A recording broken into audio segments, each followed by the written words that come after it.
Hello everyone, welcome to ISPC simplified. और ये चल रही है मेरी घटना चक्र सीरीज की ज्योग्राफी पोर्शन। ठीक है, इससे पहले मैंने ऑलरेडी आपको बेसिक इंडियन इंट्रोडक्शन में लगभग 5 चैप्टर करा रखा है और ये अब सेकंड सेगमेंट स्टार्ट होने वाला है। इसको कहते हैं फिजिकल डिवीजन ऑफ इंडिया।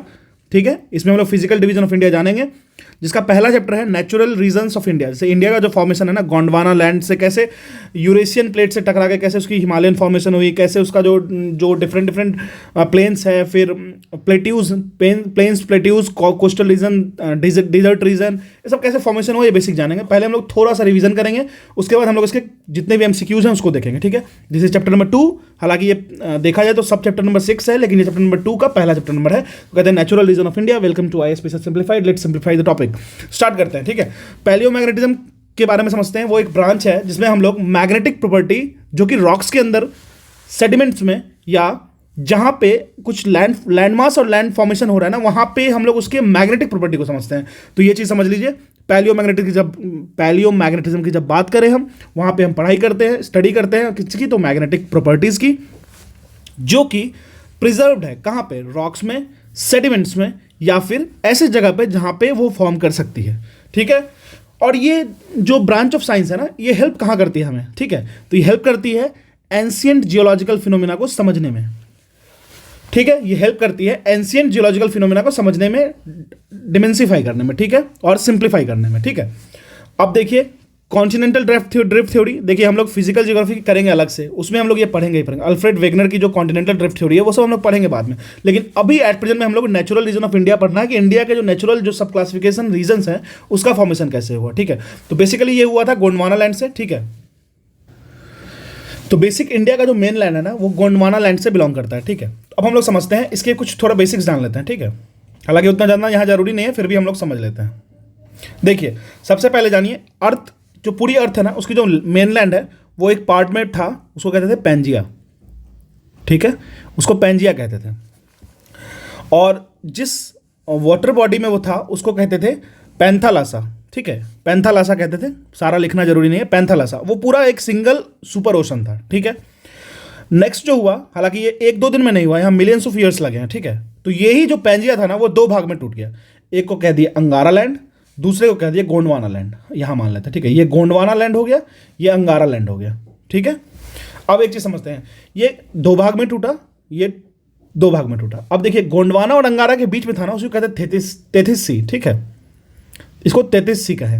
ठीक है, अब देखिए इस पार्ट को जो गोंडवाना लैंड कह रहे हैं, इसको गोंडवाना लैंड क्यों कहा गया ना, क्योंकि यहां पे जो है ना, वो कोल पाया जाता है। कहाँ पे, छोटा नागपुर रीजन में। ठीक है, और झारखंड के में ही गोंड ट्राइब्स का ज्यादा डोमिनेंट था, इसलिए उसको गोंडवाना लैंड कहा गया।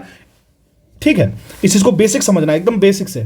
ठीक है, उसके बाद क्या हुआ, ये जो पार्ट है ना, मैं पेन चेंज कर लेता हूं ताकि आपके लिए आसान हो। ये जो पार्ट है ना, ये टूट गया 2 भाग में, ये 2 पार्ट में टूटा, और ये टूटा 5 में।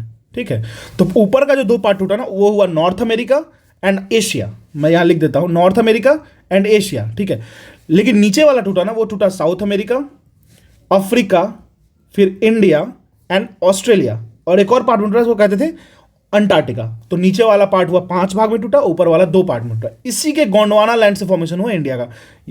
ठीक है, क्योंकि गोंडवाना से ही 5 पार्ट बना है। कौन कौन सा, south America, Africa, India, Australia and Antarctica. ठीक है, तो ये बेसिक है, इसको हम लोग और अच्छे से जानेंगे जब हम लोग continental drift theory by Wegener पढ़ेंगे ना, उस वक्त जानेंगे। ठीक है, अब देखते हैं क्वेश्चन, आगे बढ़ते हैं क्या कह रहा है। ठीक है, अब देखिए Gondwana land includes present day India, मैंने आपको बता दिया, Australia, Africa, South America and the region of Antarctica. बिल्कुल, मैंने आपको अभी एक्सप्लेन किया। ठीक है, एक चीज और समझते हैं कि एक होता है मेसोजोइक एरा। देखिए एरा का भी सेगमेंट्स होता है। ठीक है, पैलियोस्टेनिक एरा, मेसोजोइक एरा, बहुत सारे एरा होते हैं। ठीक है, तो वो भी हम लोग फिजिकल में पढ़ेंगे। तो ये जो पीरियड होता है ना, वो जुरासिक पीरियड होता है, लगभग 200 साल पहले की बात है।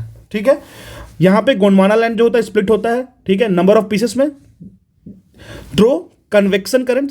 कैसे टूटता है, तो कन्वेक्शन करंट की वजह से टूटता है। ठीक है, इसी में इंडियन प्लेट बनती है और वो स्टार्ट करती है ड्रिफ्ट होना किधर, नॉर्थ की तरफ। किससे टूट के अलग होती है, तो गोंडवाना लैंड से टूटती है और आगे की तरफ, नॉर्थ की तरफ मूव करती है। ठीक है, तो नॉर्थ की तरफ मूव करेगी तभी तो यूरेशियन प्लेट से टकराएगी, तभी तो हिमालय का फॉर्मेशन होगा। ठीक है, तो समझते हैं।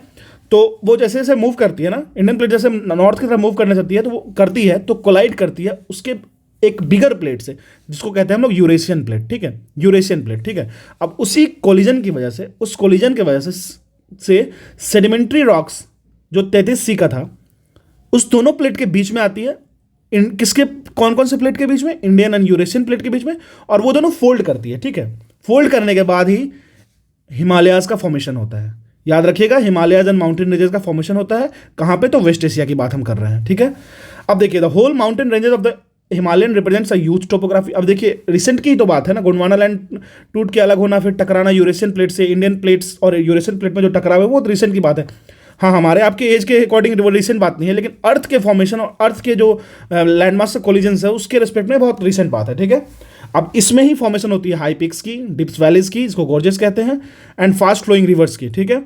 इसी में टेराई रीजन बनती है हिमालयाज की, और आर्टेसियन वेल्स भी फॉर्म होता है। आर्टेसियन वेल्स एक उत्तराखंड में मिला था। आर्टेसियन वेल्स का मतलब क्या होता है ना, एक ऐसी वाटर मास और वाटर बॉडी जो कि दबी हुई है रॉक में, ठीक है, जिसको किसी भी पंप की जरूरत नहीं होती है उसको निकालने के लिए, बाहर निकालने के लिए पानी में, वो फोर्सफुली बाहर खुद से खुद निकलती है, ठीक है। अगर उसको हम ड्रिग करें, डैप करें, तो वो खुद से खुद बाहर की ओर निकलती है, तो आर्टेसियन वेल होता है, ठीक है। अब जैसे जैसे 33C ऊपर की ओर बढ़ता है, हिमालयन एंड पेनिनसुलर प्लेट्यू के साथ साथ फॉर्मेशन करता है लार्ज बेसिन्स का। With the passage of time the basin was field gradually with sedimentary deposit of, देखिए अब जो हिमालय से रिवर फ्लोज करके आ रही है ना, वो बहुत सारे सेडिमेंट्री डिपॉजिट को लेके आती हैं, ठीक है। नदर्न माउंटेन जो है पेनिनसुलर प्लेट्यू में बहुत सारे सेडिमेंट्स को ला रही हैं, तो प्लेन्स का फॉर्मेशन यही हो जाएगा, बिल्कुल हो जाएगा। इसी को कहते हैं the great plains on the northern plain of India, ठीक है, बिल्कुल, इसमें कुछ नहीं समझना है, आगे बढ़ते हैं। अगर हम लोग जियोलॉजिकली देखें, ठीक है, जियोलॉजिकली बात करें तो पेनिनसुलर प्लेट्यू है वो एंशियंट पार्ट है अर्थ सरफेस का। इस चीज़ का ख्याल रखना है, जो पेनिनसुलर प्लेट्यू है ना, वो एंशियंट पार्ट है अर्थ सरफेस का। इसी वजह से ये सबसे ओल्डेस्ट होने की वजह से ये मोस्ट स्टेबल रीजन है, और आपको कोल मिलेगा यहाँ पे, ठीक है। ये क्या क्या कंप्राइज करती है? हिल्स कंप्राइज करती है, ब्रॉड वैलीज करती है, और किससे बनी होती हैं? किस रॉक से? तो ये बनी होती हैं igneous rock and metamorphic rock. याद रखिएगा, मैं पेनिनसुलर प्लेट्यूज की बात कर रहा हूँ। पेनिनसुलर प्लेट्यूज जो होती है वो igneous rock and metamorphic rock से फॉर्मेशन में है। ये काफ़ी हाईली स्टेबल रीजन है। यहाँ पे बहुत कम चांसेस है कि कोई भी इरप्शंस होंगे, कुछ भी इस तरीके का चीज़ होगा। वो काफ़ी बैलेंस्ड है, काफ़ी स्टेबल है, अर्थ सर्फेस का सबसे एंशियंट पार्ट माना जाता है, ठीक है। और यहाँ पे जो कोल्स मिलेंगे वो काफ़ी अच्छे ग्रेड के कोल मिलेंगे, ठीक है, इंडिया में। अब आगे बढ़ते हैं। अब हम लोग मेघालय प्लेट्यू की बात करते हैं। तो एक चीज़ समझना ना कि जो मेघालय का प्लेट्यू है ना, वो भी एक्सटेंशन है पेनिनसुलर प्लेट्यू का, ठीक है। लेकिन ये अलग हुआ इंडियन पेनिनसुला से। कब अलग हुआ? तो मालदा, और जो अलग होने की प्रोसेस को के बाद जो फॉर्म हुआ ना, उसको कहते हैं मालदा गैप। मैं आपको दिखाता हूँ कहाँ पे, देखता हूँ शायद इसकी डायग्राम। हाँ देखिए, ये जो है ना, ये रीजन, ये फॉल्ट है, ठीक है। ये पहले पूरा चिपका हुआ था, ये दोनों चिपका हुआ था, ये इस बात का ख्याल रखना, ठीक है। ये हो गया सेंट्रल हाईलैंड, ये डेक्कन प्लेट्यू, ये पूरा पेनिनसुलर इंडिया का पार्ट हो गया। ये वेस्टर्न कोस्टल प्लेन हो गया कोस्ट की तरफ, ये ईस्टर्न कोस्टल प्लेन हो गया ईस्ट के साइड, ठीक है। यहाँ लक्षद्वीप ग्रुप ऑफ आइलैंड हो गया, अंडमान निकोबार, और ये देखिए इसी को मालदा फॉल्ट कहते हैं। अब देखिए समय के साथ क्या हुआ ना, जब जो भी नॉर्थ से रीजन जो रिवर्स आ रही है ना, वो सेडिमेंट्स लाकर डंप कर रही हैं। कैसे कर रही हैं वो देखते हैं। यहाँ से आया रिवर, यहाँ पे आके सेडिमेंट डंप किया, इधर से आया एक ब्रह्मपुत्र, ऐसे करके घूम के आया, यहाँ पे आके डंप किया, ठीक है। तो डंपिंग जो है ना वो इतना स्लो है, टाइम भी लगा। डंप होते तो यहाँ पे कुछ सेडिमेंट्स जमा हो गए, ठीक है। सेडिमेंटेशन का जो प्रोसेस है ना, वो यहाँ पे काफ़ी ज़्यादा हो गया, जिसके कारण एक दलदली और मार्सी लैंड फॉर्मेशन हुआ। धीरे धीरे करके वो स्ट्रेंथ हुआ, और यहाँ पे मालदा गैप का, मालदा फॉल्ट का फॉर्मेशन हुआ। फॉल्ट तो ऑलवेज हुआ क्योंकि ये ब्रेक करके अलग हुआ था, ठीक है। तो कहा जाता है, मैं एक चीज़ और इसको क्लियर करके बताता हूँ। कहा जाता है कि ये जो है ना छोटा नागपुर प्लेट्यू वाला रीजन, ठीक है, सिरभूम मतलब छोटा नागपुर प्लेट्यू जो झारखंड वाला रीजन है, उसका अगर आप लैंडफॉर्म की कुछ कैरेक्टरिस्टिक मिलाइएगा और इधर मेघालय की कुछ कैरेक्टरिस्टिक मिलाइएगा तो सिमिलर मैच करेगा। इसी से तो वो कंक्लूड कर पाएगी हाँ यहाँ पे मालदा फॉल्ट क्रिएट हुआ था, ठीक है। तो काफ़ी अच्छे से हम लोग समझे इसको। अब हम लोग समझ लेते हैं इंडिया की जो पार्ट्स है ना, इंडिया डिवाइडेड है लगभग 4 नेचुरल रीजन्स में। 4 नेचुरल रीजन में डिवाइडेड है। नेचुरल रीजन की बात हो रही है यहाँ पे, कौन कौन सी? तो पेनिनसुलर प्लेट्यू, कोस्टल प्लेन्स और आइलैंड भी कह सकते हो आप इसको, और नदर्न प्लेन, नदर्न माउंटेन्स। ऊपर से आ जाओ नीचे तक आपको सब पता चल जाएगा। Northern mountains, northern plains, peninsular India, peninsular plateau and coastal plain and island, ठीक है। इसके साथ साथ कुछ और बेसिक डिविजन्स हैं। किस बेसिस पे? जहाँ पे रॉक स्ट्रक्चर, टेक्टोनिक एक्टिविटीज़ के बारे में अगर बात करें तो इंडिया को डिवाइड किया गया है 4 मेनलैंड में एंड 6 सब फिजिकल जियोमॉर्फिक रीजन्स में। 4 मेनलैंड डिवीजन एंड 6 सब फिजिकल जियोमॉर्फिक डिवीजन। मतलब कहने का ये हुआ कि सब सब फिजिकल मतलब जैसे मान लीजिए कि मैं रॉक हूँ, तो मेरे जैसा बिहेवियर, मेरे जैसा कुछ पिक्यूलियरिटीज शो करेगा सामने वाला रीजन, लेकिन थोड़ा सा डिफरेंस होगा, तो मैं उसको कुछ और सब कैटेगराइज कर दूंगा, ठीक है। पहला है the northern and north eastern part, ठीक है। सेकंड हो गया आपको द नदर्न प्लेन। थर्ड हो गया आपको द इंडियन डेजर्ट। फोर्थ हो गया आपको द पेनिनसुलर प्लेट्यू। फिफ्थ हो गया कोस्टल प्लेन। सिक्स्थ हो गया आपको द आइलैंड, ठीक है। 4 बेसिक मेनलैंड है, लेकिन कौन कौन सा है mainland? Northern mountain, northern plains, peninsular plateau, coastal plains. सीधी सी बात है, टू बी वेरी प्रिसाइज। उसके बाद सब फिजिकल मिला के 6 हो जाएगा टोटल, ठीक है। अब हम लोग स्टार्ट करते हैं क्वेश्चन नंबर 1 से। कुछ क्वेश्चंस देखते हैं। मेरा तो आपको पता ही है, मैं अगर थ्योरी पढ़ाता हूं तो साथ में क्वेश्चन जरूर पढ़ाऊंगा। अगर आपको मेरा कंटेंट अच्छा लग रहा है तो आप मेरे चैनल को सब्सक्राइब करो, और अगर आपको कोई डिमांड है वो भी बता सकते हो, मैं उसको पूरा करूंगा। क्वेश्चन नंबर 1 कह रहा है the palaeo magnetic results obtain from India. अब देखिए, मैं आपको थ्योरी पढ़ा दिया हूं तो मुझे जरूरत नहीं है मैं ज़्यादा एक्सप्लेन करूं। एक्सप्लेनेशन पार्ट में वही रखूंगा जहां पे मुझे लगेगा ये थ्योरेटिकल पार्ट में कंसिडर्ड नहीं था ये सेगमेंट, ठीक है। क्वेश्चन नंबर 1 कह रहा है the palaeo magnetic result obtain from India indicates that the part of Indian land mass has moved. कहाँ मूव किया है? तो नदर्न नॉर्थवर्ड में ही तो मूव किया ना, याद कीजिए। जो अंगारा लैंड, गोंडवाना लैंड, उसके बाद जो ब्रेक हुआ south America, Africa, India, Australia, और साथ में जो अंटार्कटिका रीजन था वो इंडियन रीजन जो है वो नॉर्थवर्ड में मूव किया है, ठीक है। आगे बढ़ते हैं। क्वेश्चन नंबर 2 कह रहा है, कहता है द इंडियन सब continent was originally part of a huge mass called. देखिए, आईएएस प्रीलिम्स 1995 का क्वेश्चन पूछा गया है, और ये किसका पार्ट था? तो गोंडवाना लैंड का था। कहाँ गया Gondwana continent? So option D is the correct.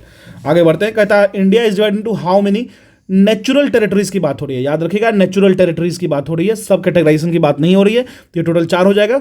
Northern mountainous region, large plains, peninsular plateau, coastal and island, ठीक है। आगे बढ़ते हैं। अब देखिए, फर्दर कैटेगराइजेशन भी दे दिया है 6 फिजिकल डिविजन्स में। North mountains, Sindhu Ganga plain हुआ आपको इंदस वैली रिवर की तरफ, ठीक है। नॉर्थ वेस्ट फ्रंटियर आप कह सकते हो। Thar desert, central highland and Deccan plateau, coastal plains, sea and island. अब क्वेश्चन नंबर 4 देखते हैं। कहता है in which part of the Uttarakhand are, देखिए मैंने आर्टिसंस वेल्स के बारे में आपको बताया था ना, ये किस पार्ट में मिला था? तो ये तराई रीजन में मिला था, ठीक है। आगे बढ़ते हैं क्वेश्चन नंबर 5 में। क्वेश्चन नंबर 5 कह रहा है if there were no Himalaya, अगर हिमालय नहीं होता, हिमालय रेंजेस नहीं होते, तो क्या ज्योग्राफिकल इंपैक्ट पड़ता है इंडिया पे, ठीक है। हम लोग ऑप्शंस देखते हैं। कहता है most of the countries would experience the cold waves from Siberia. Siberian cold wave तो बिल्कुल आता, बिल्कुल आता। जिस तरह रसिया भी कोल्ड क्लाइमेट है, काफ़ी ज़्यादा कोल्ड है, -20 -20 डिग्री सेल्सियस, -30 डिग्री सेल्सियस चली जाती है, वैसा फेस कर सकते थे हम लोग कोल्ड वेव से। साइबेरियन कोल्ड वेव्स तो हमारे यहाँ जरूर आता है, ठीक है। तो पहला तो हमारा एब्सोल्युटली करेक्ट है। अब देखते हैं, जब साइबेरियन कोल्ड वेव आता, ठीक है, तो इंडो गैंगेटिक प्लेन्स है वो डिवॉइड हो जाता सच एक्सटेंसिव एलुवियल सोइल का, बिल्कुल बिल्कुल हो जाता। क्योंकि देखो, जब साइबेरियन कोल्ड वेव्स आता और लगभग साल के 12 महीना अगर कोल्ड वेव्स चले बहुत ज़्यादा, तो बहुत सारी रिवर्स जो होती है वो जमी होती, ठीक है। उनमें सेडिमेंटेशन कर पाना, उनमें break down of smaller gravels को कर पाना बहुत मुश्किल होता, ठीक है, रिवर्स के द्वारा। इवन रिवर्स भी जमी होती, तो यहाँ पे जो भी एलुवियल सॉइल है वो बह के नहीं आते, तो हमारा एग्रीकल्चर बहुत इफेक्टेड होता, तो हम लोग एग्रीकल्चर प्रधान देश नहीं होते, ठीक है। सेकंड भी एब्सोल्युटली करेक्ट है। थर्ड देखते, कहता है the pattern of monsoon would be different from what it is at present. Absolutely correct, absolutely correct. Monsoon तो है ही प्रेशर डिफरेंस, कहीं ठंड कहीं गर्म, कहीं ठंड कहीं गर्म, गर्म से ठंड की तरफ वाटर मूव करके गई, कंडेंस्ड हो गई, और रिवर का रेन का फॉर्मेशन हो गया। मानसून तो क्या है? प्रेशर विंड है। मानसून क्या है? एक सीजन है, एक तरीके से विंड है, ठीक है। तो आप समझ सकते हो ये पॉसिबल था, बिल्कुल पॉसिबल था, तो सारा का सारा ऑप्शन हमारा करेक्ट हो जाएगा, बिल्कुल। हम लोग आगे मूव करते हैं। क्वेश्चन नंबर 6 क्या कह रहा है? कह रहा था consider the following statement regarding formation of landforms in India. Landforms of India के फॉर्मेशन की बात करते हैं। कहता है structurally Meghalayan plateau is an extended part of Deccan plateau. मैंने आपको बताया ना, बिल्कुल करेक्ट है, ये एब्सोल्युटली करेक्ट है। ऑप्शन नंबर 2 देखते हैं। कहता है the valley of Kashmir was formed by synclinorium. Synclinorium क्या होता है? देखिए मैं बताता हूँ आपको। तो डिफरेंट छोटे लैंडमार्क्स का जो फॉर्मेशन होता है ना, वो इस फॉर्म में हो गया, मतलब आपस में ऐड हो गया, वो सिंक कर गया एक दूसरे के साथ, और वैली टाइप का फॉर्मेशन कर लिया, तो ये भी करेक्ट है, ठीक है। थर्ड कह रहा था Gangetic plain was formed in a 4 deep, ठीक है, ये भी करेक्ट है। मैं आपको बताऊंगा एक्सप्लेनेशन में क्यों करेक्ट है। 1 2 3 तो करेक्ट है, 4 देखते हैं। कहता है the Himalayas originated as a result of triangular convergence of Indian plate, yes. European plate, yes. Chinese plate, no. Where the hell is this Chinese plate came into existence? So ये नहीं था, तो चाइनीज प्लेट का कोई बात नहीं था। Indian plate and Eurasian plate का जो कन्वर्जेंस हुआ वही बताया आपको कि हिमालयन फॉर्मेशन वही किया, तो ये बिल्कुल गलत हो गया। तो ऑप्शन 1 2 3 करेक्ट है, ठीक है। हम लोग आगे मूव करते हैं। हाँ, तो 1 2 3 करेक्ट है, तो ये क्वेश्चन नंबर ए हो गया। तो ये 47 बीपीएस में पूछा गया क्वेश्चन है। Which of the following statement is incorrect, कौन सा स्टेटमेंट इसमें इनकरेक्ट है ये देखते हैं। पहला ऑप्शन कह रहा है geologically peninsula region is India is the most ancient part. बिल्कुल, पेनिनसुलर रीजन जो है वो मोस्ट एंशियंट पार्ट है, इस चीज़ का हमें ख्याल रखना है। Metamorphic rocks formation and as well sedimentary rock, ठीक है, तो पहला मेरा करेक्ट है। सेकंड कह रहा है Himalayas formation demonstrate the most newly developed folded mountains in the world. Yes, youthful mountain है ये, ठीक है, जहां पे इंडियन प्लेट और यूरेशियन प्लेट, ठीक है, यूरोपियन एज वेल एज इसको आप यूरेशियन प्लेट भी कह सकते हो, वो दोनों आपस में एक तरीके से कोलाइड किया और हिमालय का फॉर्मेशन हुआ, ये यूथफुल है, ठीक है, तो ये बी भी करेक्ट है, बी एब्सोल्युटली करेक्ट है। अब आते हैं सी पे, कहता है western coastline of India is formed by the deposition process of the river. ऐसा है क्या? बिल्कुल नहीं है। वेस्टर्न जो कोस्ट बना है ना वो स्टिपिनेस की वजह से बना है, रिवर की जगह डिपोट। देखिए एक चीज़ मैं आपको बताता हूँ, वेस्ट कोस्ट पे आप देखोगे ना तो वेस्ट कोस्ट पे आपको बहुत सारे पोर्ट्स मिल जाएंगे, कांडला पोर्ट हो गया, मुंबई पोर्ट हो गया, तो क्यों आखिर? और ईस्ट कोस्ट पे देखोगे ना तो पोर्ट्स जनरली नहीं है, ना के बराबर है। ऐसा क्यों होता है? तो वेस्ट कोस्ट पे क्या होता है ना, वहाँ पे सेडिमेंटेशन नहीं है। सेडिमेंटेशन अगर हुई मान लो तो सेडिमेंट में तो जो बोट्स आएंगे, जो भी बड़े बड़े शिप आएंगे वो फंस जाएंगे उसमें, तो वो नहीं। तो नेचुरल हार्बर फॉर्मेशन होता है वेस्ट साइड में, इस साइड में पॉसिबल नहीं है। इस साइड में आपको दलदली एरिया मिलता है, जो कि जहाँ लाया जाता है रिवर्स के द्वारा, ईस्ट फ्लोइंग रिवर्स के द्वारा, कुछ नॉर्थ से फ्लो करके आते हैं, सेडिमेंटेशन जो कैरी आउट करके लाते हैं, जिसकी वजह से वहाँ पे पोर्ट्स बनना मुश्किल होता है। तो वेस्टर्न कोस्टलाइन में जो होता है वो डिपोजिशन प्रोसेस बहुत ना के बराबर होता है, लेकिन ईस्टर्न कोस्ट में डिपोजिशन बहुत ज़्यादा होता है, ठीक है, इसलिए तो एलुवियल सॉइल आपको बिहार यूपी वाले रीजन में काफ़ी ज़्यादा मिलता है, ठीक है। तो ऑप्शन सी हमारा करेक्ट नहीं है और इनकरेक्ट पूछ रहा है स्टेटमेंट, तो हमारा सी आंसर हो जाएगा। फोर्थ ऑप्शन भी देख लेते हैं, कहता है Gondwana rocks have the largest reserve of coal in India. This is also absolutely correct, तो A B C D correct है, सी गलत है, तो सी मेरा आंसर हो गया। हम लोग आगे बढ़ते हैं। क्वेश्चन नंबर 8 कहता है which one of the following geographical region is the oldest in country. कौन सा ओल्डेस्ट है? तो पेनिनसुलर रीजन ओल्डेस्ट है, ये तो हम लोगों ने पढ़ रखा है। क्वेश्चन नंबर 9 देखते हैं, कहता है which of the following is a desert region. कौन सा डेजर्ट रीजन है? देखिए सिंधु एरिया मतलब क्या हुआ ना, इंडस वैली रीजन की बात कर रही है, जो पंजाब हरियाणा राजस्थान के एरिया की बात हो रही है, तो डेजर्ट रीजन वही होगा ना, ठीक है। और इसको हम लोग नॉर्थ वेस्ट पंजाब प्रोविंस में कहते हैं, जो कि पाकिस्तान में भी लोकेटेड है, ठीक है। अब आगे बढ़ते हैं।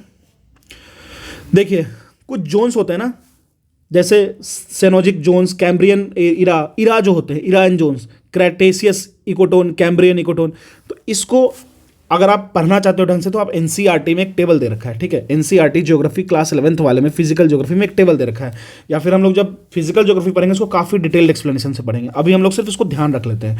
कह रहा है लिस्ट 1 लिस्ट 2 को मैच करवाना है, ठीक है, लिस्ट 1 लिस्ट 2 को मैच कराना है, लिस्ट 1 लिस्ट 2 को मैच कराना है, तो कह रहा है डेक्कन ट्रैप, ठीक है, डेक्कन ट्रैप कह रहा है, तो डेक्कन ट्रैप हो जाएगा आपको क्रेटेरियस यूकोटोन का।